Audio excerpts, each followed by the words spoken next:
What is up, everybody? This is Icy Hot Jacob Scott here to give to you the episode 195 of WKW Season Quarantine. What happened? What's my take on it? And in a few days, I'll go through my predictions over Den in the Bank. Let's not waste any time and immediately get to our first match, which was a non-title match between the current LOA Tag Champions Zinda Haku and Oily Boy Leo Carr, going up against the Soldier Maximus and Billy Wild Chad, which, to be honest, I was not expecting them to ever team up. I didn't even think that they could form a pretty solid tag team. Evidently, I must have been mistaken because Maximus and Wildside, well, to be fair, mainly Maximus, were on top of their shit. And with a little eye rake into a discus boot, Maximus and Billy Wild Chad were able to get the win. And because they beat the champions, they will face them again at Den in the Bank. The second match on the card was good old Q going up against Kai Cassidy, or as I still like to jokingly call him, not Leo Rush. Now, right when the match was taking place, Gabriel Pierce decided again that Q's had one more time before their confrontation at Den in the Bank by joining the commentary table. Thankfully, no shots were thrown outside of the ring, so Q was able to get a quick victory with the Q smash and his power driver, the Q driver. 1, 2, 3, Q, add another win to your record.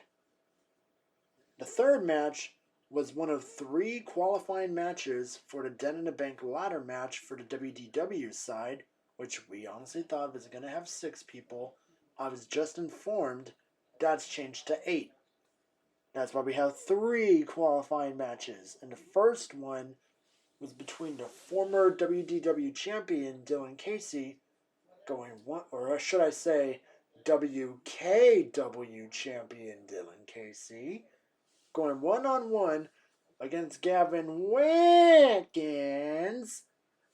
But just as the match was taking off, some music hit that distracted Watkins, and Morpheus decided to take out Watkins, giving Casey the early victory.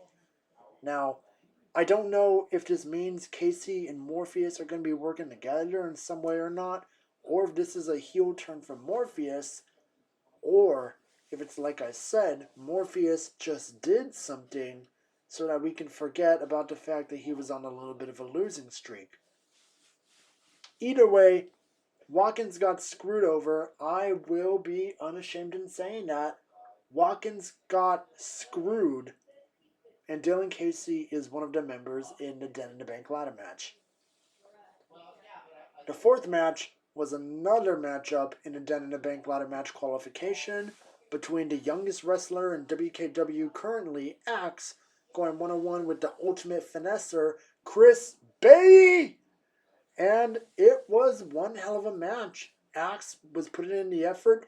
I noticed he did not try to cost himself the victory by premature celebration. Rather, he was actually trying to get that victory because he knows there's a championship contract on the line in the ladder match. So, one of his final drastic measures in the match was a full-on superplex to the floor. That was awesome.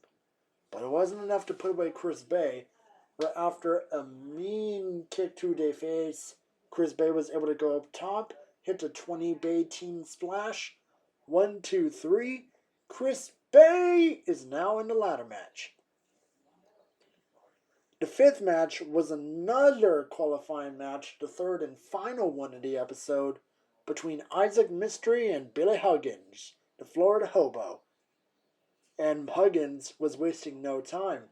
He decided to attack Isaac on the ramp to throw off his game.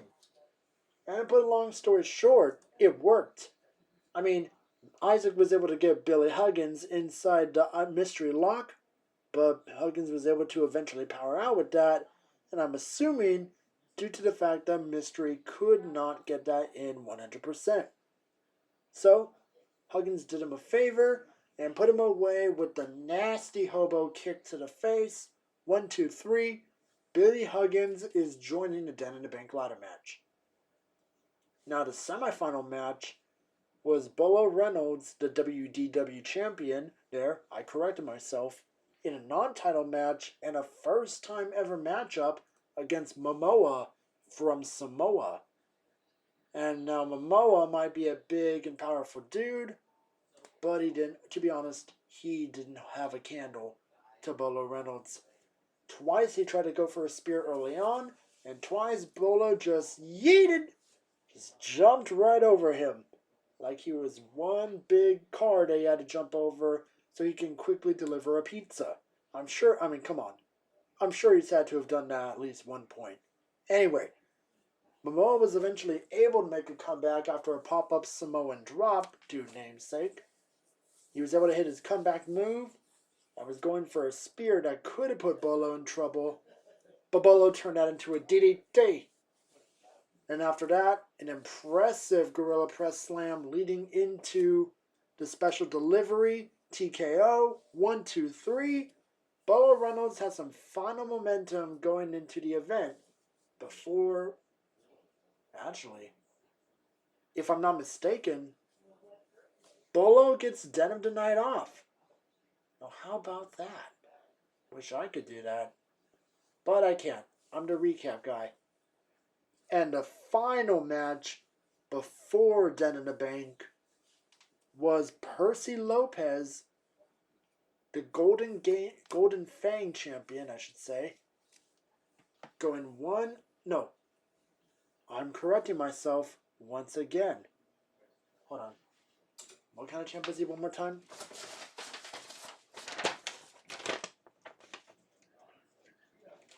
Got it.